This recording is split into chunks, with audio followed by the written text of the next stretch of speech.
નમસ્કાર દર્શક મિત્રો,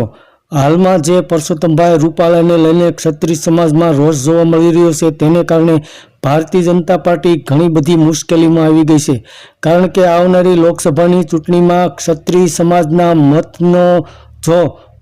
વિરોધ પક્ષમાં મતદાન થશે તો ભારતીય જનતા પાર્ટીને મહદ અંશે સીટોનું નુકસાન જઈ શકે તેવી સંભાવના પણ છે, જેને લઈને હાલમાં ભારતીય જનતા પાર્ટીના મોટા નેતાઓ મુશ્કેલીમાં છે અને વારંવાર સમાધાન કરવા માટેના પ્રયાસો કરી રહ્યા છે, પરંતુ હાલમાં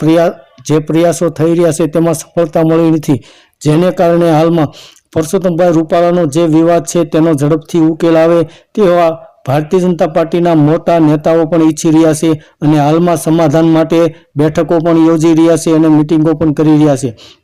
તો ભારતીય જનતા પાર્ટીને ક્ષત્રિય સમાજના વોટને કારણે કદાચ ગુજરાતની અંદર મહદ અંશે સીટોનું નુકસાન જાય તેવી પણ સંભાવના હાલમાં સમાચારોના માધ્યમથી મળી રહી છે। ધન્યવાદ દર્શક મિત્રો।